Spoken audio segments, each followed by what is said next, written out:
మదనపల్లిలో అతిపెద్ద fashion world SR shopping mall March 8న హీరోయిన్ మీనాక్షి చౌదరిచే గ్రాండ్ ఓపెనింగ్ 3 లక్షల వెరైటీలు అతి తక్కువ ధరలు. నమస్తే, నేను విజయ్.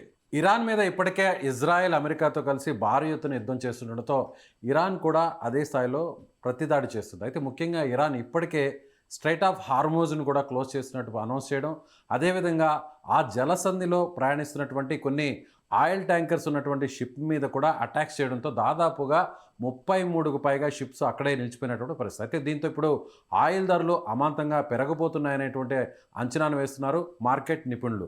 నిజంగానే భారత్లో కూడా పెట్రోల్ ధరలు పెరగబోతున్నాయా? పెరిగితే ఏ స్థాయిలో పెరిగేటువంటి అవకాశం ఉంది? దీని గురించి మనం డిస్కస్ చేద్దాం. మనతో పాటున్నారు బిజినెస్ అనలిస్ట్ ప్రభు గారు. ప్రభు గారు నమస్తే అండి. నమస్తే అండి. అందరూ కూడా ఇప్పుడు ఇరాన్ మీద జరుగుతున్నటువంటి యుద్ధం మీద అందరూ భారతీయులందరూ కూడా ఒకే ఒక్క విషయం మీద ఎక్కువగా ఆలోచిస్తున్నారు. అది ఆయిల్ ధరలు పెరగబోతున్నాయి. ఆయిల్ ధరలు పెరిగితే ఎంతవరకు పెరిగేటువంటి అవకాశం ఉంది? అది ఎప్పటి నుంచి ఉండొచ్చు? లాస్ట్ టైం కూడా చూసాం కదా, పోయేటప్పుడు కూడా విపరీతంగా పెరిగిపోయినప్పుడు. సో ఈసారి కూడా ఎస్కలేషన్ అవుతుంది, లేకపోతే స్టేట్ ఆఫ్ హార్మోజ్ క్లోజ్ చేస్తారు అనేది ఎక్స్పెక్ట్ చేయాలి. అటు దాటితే ఒకవేళ దాటితే కనుక బాంబ్స్ అన్ని, దాంట్లో సీక్రెట్ బాంబ్స్ అన్ని పెట్టి, సో మొత్తానికి అది క్లోజ్ చేశారు. క్లోజ్ చేసిన తర్వాత జనరల్ గా ఏ కంట్రీ అయినా కొన్ని కంట్రీస్ 15 days ఉంటాయి, కొన్ని కంట్రీస్ 1 month ఉంటాయి, కొన్ని కంట్రీస్ 3 months ఉంటాయి. అట్లా స్టోర్ చేసుకుంటారు ఆయిల్. సో ఎప్పుడైతే ఆ టైం ల్యాప్స్ అవుతుందో ఆ కంట్రీస్ కి టెన్షన్ వస్తూ ఉంటుంది. సో వాట్ నెక్స్ట్, ఏం చేయాలనేది భయం వేస్తుంది కదా. సో మెయిన్ మనకు కూడా 50% ఆయిల్ ఎల్పిజి గాని అక్కడి నుంచి వస్తుంది. సో ఆ ట్రాన్స్ఫర్ అయింది ఆ స్టేట్ ఆఫ్ హార్మోజ్ నుంచి. మెయిన్ అక్కడి నుంచి వెళ్ళేది చైనాకి ఎక్కువ పర్సంటేజ్ వెళ్తుంది. సో ఇప్పుడు చైనా కూడా ఒక రకంగా ప్రెజర్ చేస్తుంది వద్దని, ఏది వార్ వద్దని, ఇది ఓపెన్ చేయమని. అంటే వాళ్ళేమో ఎక్కడ వినేటట్టు కనపడలేదు. ఎందుకంటే వాళ్ళు యుద్ధం మీరు స్టార్ట్ చేయండి, ఎండ్ మేము డిఫరెంట్ గా చేస్తాము, అది మీరు ఊహించలేరు అని చెప్పాడు ఆయన. ఏది స్టార్ట్ అవ్వగానే చెప్పాడు. దాని అర్థం ఇదే. సో ఆయన చనిపోతాడు, ఆయనకి తెలుసు ఎట్టి పరిస్థితుల్లో బతకనివ్వరని తెలుసు. అన్ని ప్లాన్ చేసుకొని వాళ్ళ నెక్స్ట్ 12 ఇది అంటే ఒకళ్ళ తర్వాత ఒకళ్ళు చనిపోయి లెవెల్ బై లెవెల్ అక్కడ ఆల్రెడీ ఏర్పాటు చేశారు. 12 levels ఏర్పాటు చేసి అన్ని స్ట్రాటజీగా పెట్టుకొని వాళ్ళకి అవగాహన ఉంది. ఎందుకంటే యుఎస్ ను ఇజ్రాయెల్ తో తట్టుకోవాలంటే కష్టం, ఇజ్రాయెల్ తో టెక్నాలజీ తట్టుకోవాలంటే చాలా కష్టం.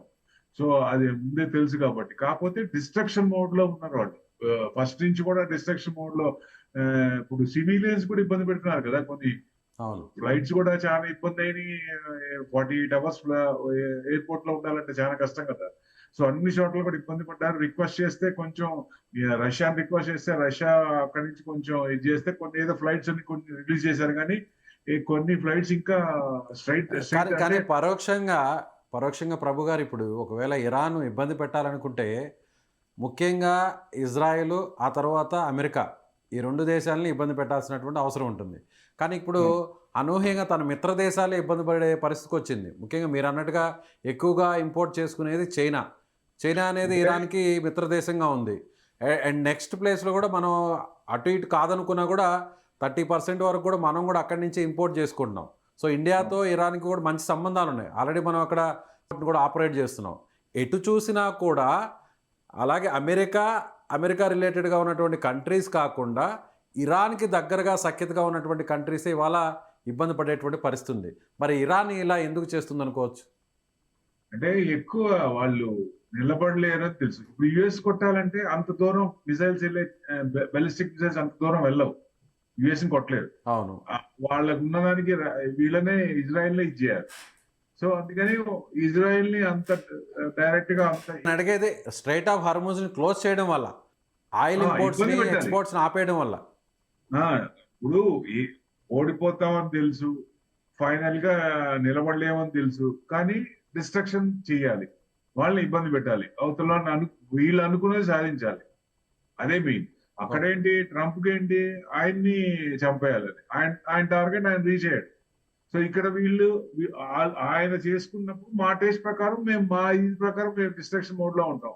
అందుకని జీసీసీ మీద అన్ని 7 countries మీద వాటి మీద అటాక్ చేస్తున్నారు. సో వాళ్ళు కూడా రిక్వెస్ట్ చేశారు, మాకేం సంబంధం ఉంది, మీ వారితో మాకేం సంబంధం అని చెప్పినా కొంత విన్నట్టున్నారు, కొంత ఇదైంది. కానీ ట్రంప్ వినట్లేదు కదా. ట్రంప్ కూడా ఇది 3-4 వీక్స్ కంటిన్యూ అయ్యేటట్టుంది, ఎస్కలేషన్ అవుతుంది అన్న హింట్ కూడా ఇచ్చాడు ఆయన. సో అది 2 రోజుల యుక్రెయిన్ రష్యా లాగా ఎప్పటే ఒక 2 days లో అయిపోద్ది లేదా 1 day లో అయిపోద్ది అనుకున్నది 4 సంవత్సరాల పైన చిలుకు ఇంకా నడుస్తూనే ఉంది.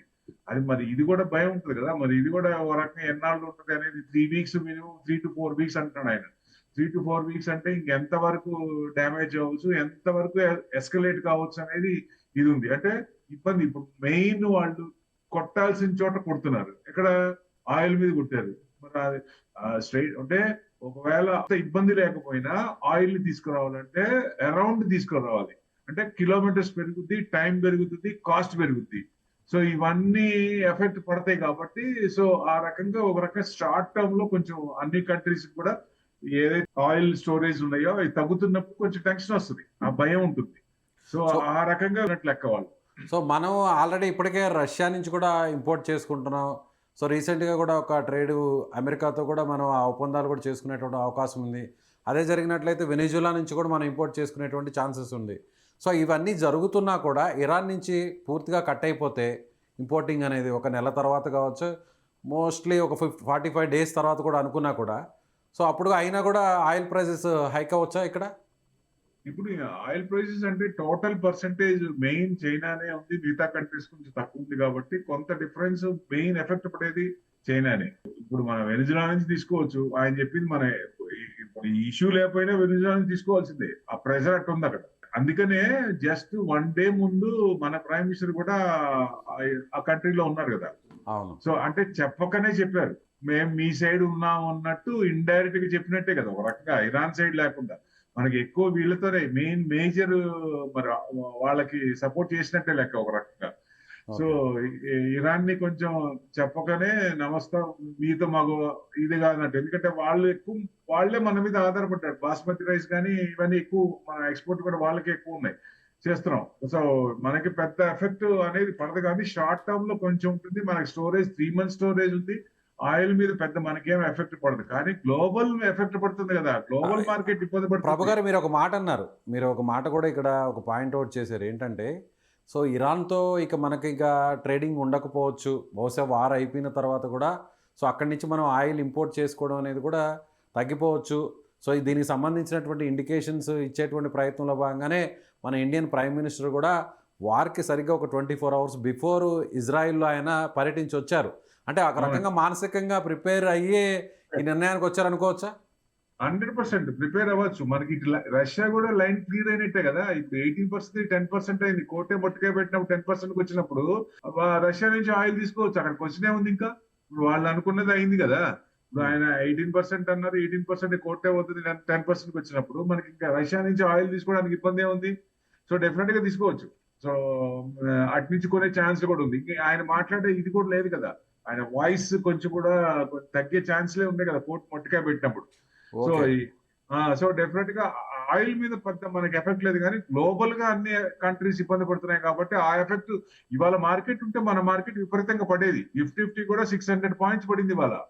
సో మన మార్కెట్ కూడా 400-300 points పడేది నిఫ్టీ. సో ఈ మన లోకల్ హాలిడే వచ్చినప్పుడు ఇదే ఒక్కొక్కసారి బెనిఫిట్ అవుతుంది, ఒక్కొక్కసారి ఇది అవుతుంది. ఎందుకంటే ఇవాళ యుఎస్ మార్కెట్స్ పడ్డాయి, రేపు ఇవాళ నైట్ కనుక మార్కెట్స్ అన్ని ప్లస్ లోకి వచ్చినాయి అనుకోండి, సో రేపు మార్నింగ్ గ్యాప్ అప్ అయింది అనుకోండి, మనకి రేపు గ్యాప్ అప్ ఛాన్స్ ఉంటాయి. ఇది పోద్ది. ఇవాళ ఉన్న గ్యాప్ అప్ ఛాన్స్ రేపు డౌన్ అయితే ఆ ఛాన్స్ పోయినట్లు లెక్క. లోకల్ హాలిడేకి ఆ ఇబ్బంది ఉంటుంది. అది ప్లస్ అయినా కావచ్చు, మైనస్ అయినా కావచ్చు. ప్లస్ మైనస్ ఇవాళ నైట్ ఎలా ఉన్నాయి రియాక్ట్ అవుతున్నాయి మార్కెట్స్, ఎలా ఉన్నాయి, రేపు మార్నింగ్ ఎలా 6 o'clock రేపు ఓపెన్ అవుతున్నాయి, దాన్ని బట్టి రేపు మన మార్కెట్ తీసుకుంటుంది. సో మీరు చెప్పిన దాని ప్రకారం చూస్తే ప్లాన్ బితోనే ఇండియా రెడీగా ఉందంటారు. 100%. సో ఇరాన్ మీద ఎంత ఏ స్థాయిలో పెద్ద యుద్ధం జరిగి అక్కడ పూర్తిగా ఆయిల్కి సంబంధించినటువంటి క్రూడ్ ఆయిల్ అంతా కూడా ఇంపోర్టింగ్ ఎక్స్పోర్టింగ్ ఆగిపోయినా కూడా సో ఇండియాకు వచ్చినటువంటి ఇబ్బంది అయితే పెద్దగా ఉండకపోవచ్చు. కేవలం గ్లోబల్ మార్కెట్లో వచ్చినటువంటి ప్రాబ్లమ్ బేస్ చేసుకుని ఏదన్నా మనకి ఇక్కడ ఎకనామికల్గా కొంచెం ప్రాబ్లం ఉండొచ్చు, అప్ అండ్ డౌన్స్. ఆ స్టిపులేటెడ్ పీరియడ్ ఉంది, 3 months మనకి ప్రాబ్లం లేదు, ఆ స్టోరేజ్ ఉంది. ఆ 3 months లోపల ఈ ఆయిల్ స్టేట్ ఆఫ్ హార్మస్ ఓపెన్ చేయాలి, లేకపోతే సొల్యూషన్ రావాలి, లేకపోతే కష్టం. ఎందుకంటే solution in the sense round about రావాలి. రౌండ్ అబౌట్ రావాలంటే కాస్ట్ పెరుగుతుంది. కాస్ట్ మామూలు అనుకున్న దానికంటే ఎక్కువ డాలర్స్ లో పే చేయాల్సి వస్తుంది. ఎస్ ఎస్ ఆయిల్ వెనుజులా నుంచి మనం తెచ్చుకున్నా కూడా, రష్యా నుంచి తెచ్చుకున్నా కూడా రష్యా నుంచి తెచ్చుకున్నప్పుడు తక్కువే వస్తుంది. ఒకవేళ ఇప్పుడు రష్యా నుంచి మళ్ళీ తెచ్చుకుంటే నేను కోర్టు మాట నేను ఎన్నో మళ్ళీ 50% అని కూడా అనొచ్చు ఆయన, చెప్పలేం కదా. సో ఇప్పుడు కోర్టు మాట కూడా వినట్లేదు కదా. కోర్టు అసలు నాస్టీ, అసలు వాళ్ళకి ఏం తెలియదు, నేనే సుప్రీం పవర్ అంటున్నాడు ఆయన. సో కానీ కోర్టు మాట ఆల్రెడీ ఆ ఇండియా మీద వేస్తున్నటువంటి ఆ ట్రేడ్ ట్యాక్సెస్ అన్నింటిని కూడా తగ్గిస్తానని కూడా రీసెంట్గా కూడా ఒక అనౌన్స్మెంట్ కూడా ఇచ్చారు కదా ట్రంప్. ఇప్పుడు ఆయన ఎన్ని అనౌన్స్మెంట్ చేయలేదండి, పొద్దున్నే మళ్ళీ ఎన్ని మార్చలేదు. ఆయన మాట మీద ఎట్లా నిలబడతాం? ఎస్ ఇప్పుడు అగ్రిమెంట్ అయిన తర్వాత, సైన్ అయిన తర్వాత కూడా అగ్రిమెంట్ చేయలేదని చెప్పి యూరోపియన్ మార్కెట్ ని వెనక్కి తోసేసిన ఇది లేవు, దాఖలాలు లేవు. ఎస్ సో ఎట్టి పరిస్థితుల్లో ఆయన నమ్మలేము, ఎందుకంటే ట్రంప్ సునామీ ఒకటే, ఎప్పుడు ఎలా రియాక్ట్ అవుతారో ఎవ్వరూ చెప్పలేదు. సో దాని అనుగుణంగా ఏంటంటే ఆయనతో మంచిగా ఉండటమే మంచిదనే ఉద్దేశంతో డెఫినెట్ గా మన ప్రైమ్ మినిస్టర్ కూడా అక్కడ ప్రెసెంట్ అయినట్టు అనిపిస్తోంది. సో వీళ్ళతో ఎందుకు గొడవ అని. ఇంకొక పాయింట్ కూడా ప్రభు గారు, ఓకే ఆయిల్ ఇంపోర్ట్ చేసుకోవడం వల్ల మనకైతే ఇబ్బంది లేదు, పెద్దగా ఇబ్బంది లేదు అనుకోవచ్చు ఇరాన్ నుంచి. మనం ఇక్కడి నుంచి ఎక్స్పోర్ట్స్ ఇరాన్కి చేసేటువంటి మెటీరియల్స్లో దానివల్ల మనకి ఏదన్నా ఆర్థికంగా ఇబ్బంది కలిగేటువంటి అవకాశం ఉందంటారా వాణిజ్యపరంగా? మనకి ఫ్రీ ట్రేడ్ అగ్రిమెంట్స్ అవుతున్నాయి కదా. ఒక రకంగా ట్రంప్ మనమే గ్రాటిట్యూడ్ చూపించాలి. ఇప్పుడు జిఎస్టీ ఎందుకు తగ్గింది? ఒక ఫీలింగ్ అందరికీ ఏంటంటే ఇండియాలో ట్యాక్స్లు ఎక్కువ, 40% 30% స్లాబ్ లో ఉన్న వాళ్ళు 42% పే చేస్తున్నారని. అంటే ₹1 సంపాదించిన వాళ్ళు 42 లక్షలు ట్యాక్స్లు కట్టాలి. ఎంతవరకు కరెక్ట్? ఏ దేశంలో ఉంది అంత ట్యాక్స్? మీరు జిఎస్టీ ఎందుకు తగ్గించారు? ట్రంప్ అరవబట్టే కదా జిఎస్టీ తగ్గించింది, 4 స్లాబ్ నుంచి 2 స్లాబ్ తెచ్చింది. సో నేను అనేది ఇంకా ట్రంప్ కనుక ఇండియా మీద ఇంకొంచెం ప్రెషర్ చేస్తే ట్యాక్స్లు ఇంకొంచెం తగ్గే ఛాన్సులు కూడా ఉన్నాయి.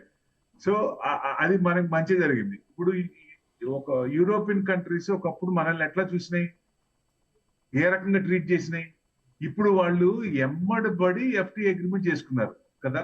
ఎందుకు చేసుకున్నారు? రీసెంట్ గా మన రీసెంట్ గా శత్రు దేశంగా వచ్చేటి కెనడా కూడా మనతో వచ్చి ఇప్పుడు ఒప్పందం చేసుకునేటువంటి పరిస్థితికి వచ్చింది కదా. అన్ని కంట్రీస్ కూడా మన సైడ్ ఎందుకు వాటిని ప్రెజర్ ఉంది కాబట్టి. సో రకంగా ట్రంప్ కు మనం గ్రాటిట్యూడ్ చూపించాలా 100%. ఆయన మనకి మంచి చేస్తున్నాడు, గ్లోబల్ గా ఇది చేసినా ఇండియాకి మంచి చేస్తున్నాడు, అది మనకి ప్లస్ అవుతుంది. ఇప్పుడు చైనాతో ఓ రకంగా సాఫ్ట్ అని అయింది. ఎందువల్ల అయింది? చైనా ఆయన ఇబ్బంది పెట్టడం వల్లే.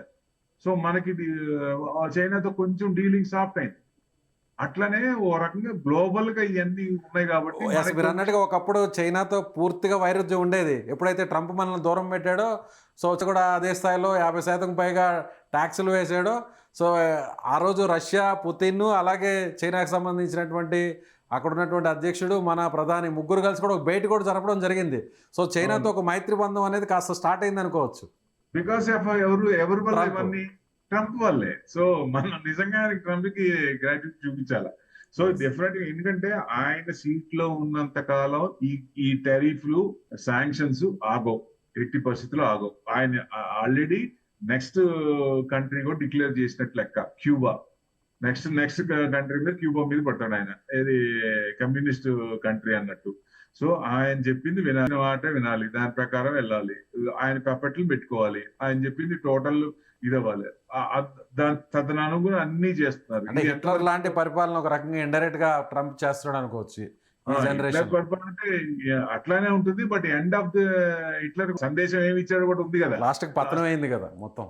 అట్లా అంటే టోటల్ అన్ని కంట్రీస్ కూడా ఇబ్బంది పడి ఇన్స్టెంట్ గా ఏదైనా షార్ట్ టర్మ్ కి ఇబ్బంది పడుతుంది. ఇప్పుడు మెయిన్ ఎక్కడ వరకు చేయొచ్చు అంటే మిడ్ ఆఫ్ ఎలక్షన్స్ నవంబర్ లో ఉన్నాయి, యుఎస్ లో ఉన్నాయి. అక్కడ వరకు ఏదైనా ఛాన్స్ ఉందా అంటే ఆయనకి అక్కడ వరకు అవకాశం ఉంది. సో డెఫినెట్ గా అక్కడ వ్యతిరేకత వచ్చే అవకాశాలు, ఇంపీచ్మెంట్ చేసే అవకాశాలు ఉన్నాయి. సో ఈ లోపల ఆయన చేయాల్సిన ఏమన్నా అనుకుంటే అవన్నీ కూడా చేసి తీరుతాడు ఆయన. అలాగే ప్రభు గారు, ఎస్ మీరు చెప్పేదాని ప్రకారం చూస్తే ఓకే కరెక్టే అనుకుందాం. అయితే ఇప్పుడు సామాన్యులు, ముఖ్యంగా అందరూ కూడా మిడిల్ క్లాస్ కానీ అబవ్ మిడిల్ క్లాస్ కానీ అందరూ ఆలోచిస్తుండేది ఇప్పుడు నెక్స్ట్ అంతా కూడా వచ్చే సీజన్ అంతా కూడా మనకి పండుగల సీజను, పెళ్ళిళ్ళ సీజను. గోల్డ్ మీద ఇన్వెస్ట్మెంట్, గోల్డ్ కొనుక్కోవడానికి కానీ ఆర్నమెంట్స్ కొనుక్కోవడానికి కూడా అందరూ కూడా ఇస్తే దాదాపు ఒక 6 months నుంచి 5 months నుంచి విపరీతంగా పెరిగిపోయింది గోల్డ్ రేట్స్. అందులో ఇప్పుడు ప్రజెంట్ వార్ నడుస్తుంది. ఇప్పుడు వార్ నడుస్తున్నటువంటి క్రమంలో ఆయిల్ ట్రేడింగ్ అంతా కూడా ఆల్మోస్ట్ కొంతవరకు మైనస్ అయ్యేటువంటి ఛాన్సెస్ కనిపిస్తున్నాయి చాలా స్పష్టంగా. కాబట్టి ఇప్పుడు అందరూ కూడా ఇన్వెస్టర్స్ అందరూ గోల్డ్ మీదకి వెళ్తే ఇంకా కూడా గోల్డ్ రేట్స్ విపరీతంగా పెరిగేటువంటి అవకాశం ఉంది. అది ఏ స్థాయి వరకు పెరిగే అవకాశం ఉంటుంది? 1,70,000 వరకు 1,70,000 వరకు వచ్చే ఛాన్స్ ఉంది. ఆల్రెడీ ప్రెసెంట్ నడుస్తుంది. నడుస్తుంది. మ్యాక్స్ టు మ్యాక్స్ ఇప్పుడు ఇంటర్నేషనల్ గా చూస్తే యూబిఎస్ గానీ, తర్వాత రీసెంట్ గా వచ్చిన గోల్డ్ కౌన్సిల్ వాళ్ళు కూడా చెప్పింది 6,000 6,200 దాకా ఇంటర్నేషనల్ అవున్స్ గోల్డ్ రావచ్చు అని. ఇప్పుడు ఎంత నడుస్తుంది? 5,350. ఈ ఎస్కలేషన్ అయింది. జనవరిలో మనం 5,600 దాకా ఉన్నాం హై. సో అది దాటే అవకాశాలు ఉన్నాయి. అంటే ఈ ఇష్యూస్ ఇలాంటివి జియో పొలిటికల్ టెన్షన్స్ ఎస్కలేట్ అవుతుంటే, ఇంకా కొత్తగా ఏదైనా వస్తుంటే వేరే కంట్రీ మీద, ఇంకా క్యూబా కానీ ఇంకా అదర్ కంట్రీస్ మీద కొత్త ఇష్యూస్ వస్తున్నప్పుడు ఇది ఫ్లేర్ అప్ అయ్యే ఛాన్స్లే ఉంటాయి. అందుకనే 2026 కి డిసెంబర్ కి gold 6,000 minimum, max to max 6,200 international అవున్స్ రావచ్చు. అంటే మనకి లోకల్ గా చూస్తుంటే 2 లక్షల వరకు వచ్చే అవకాశం ఉందా అంటే, ఇష్యూస్ కనుక ఉంటే 2 lakhs వరకు గోల్డ్ వెళ్ళే అవకాశం కనబడుతోంది.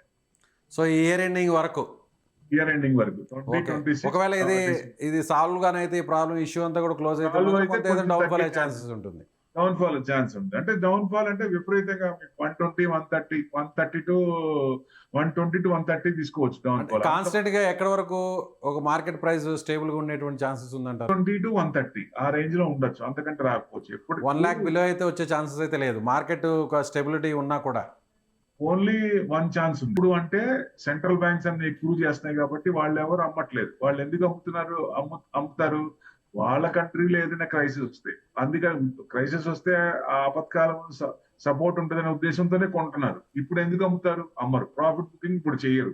సో ఎట్టి పరిస్థితుల్లో అందరికీ ఒకేసారి ప్రాబ్లమ్స్ రావు, క్రైసిస్ రావు. సో ఈ ఆయిల్ వల్ల రేట్లు పెరిగి కొంచెం ఇబ్బంది పడతారు, ఫిజికల్ డెఫిసిట్ పెరుగుతుంది. కానీ సో మిగతా అంత ఫైనాన్షియల్ క్రైసిస్ రాదు. కాబట్టి ఏదన్నా ఇంకా వేరే దారిలో కానీ ఏదన్నా పద్ధతిలో ఫైనాన్షియల్ క్రైసిస్ వచ్చినప్పుడు గోల్డ్ అమ్మే ఛాన్స్ ఉంటుంది. అది కూడా సింగిల్ కంట్రీ వాళ్ళ వరకు, వాళ్ళు ఎక్కువ చేసిన వరకు అమ్ముతారు. ఇప్పుడు చైనా అందరికంటే ఎక్కువ చేసింది. ఫ్యూచర్ ఫండ్స్ కూడా వాళ్ళు విపరీతంగా ఎక్కువ చేస్తున్నారు, ఇదివరకు చేయలేదు. సో ఇప్పుడు వాళ్ళు కనుక ప్రాఫిట్ బుకింగ్ చేస్తే అప్పుడు 1,00,000 కిందకు వచ్చే ఛాన్స్ ఉంటుంది. కానీ 90 to 1 lakh లేదంటే ఎట్టి పరిస్థితుల్లో 1,22,000 1,30,000 ఆ రేంజ్ లోనే ఉండొచ్చు. ఏదైనా తగ్గితే. ఈ ఇష్యూస్ ఏదైనా తగ్గకుండా 1 by 1 కంటిన్యూ అయితే ఇది కొంచెం ఫ్లేర్ అప్ అయ్యే ఛాన్స్లే ఉంటాయి. రైట్ అండి. థ్యాంక్ యూ ప్రభు గారు. చాలా చక్కని విశ్లేషణ అందించారు. సో సామాన్యులకు కూడా ఈ యుద్ధ ప్రభావం వల్ల ఏ విధంగా మార్కెట్ ఉండేటువంటి అవకాశం ఉందనేది కూడా ఒక మంచి విశ్లేషణ అందించారు. Thank you so much.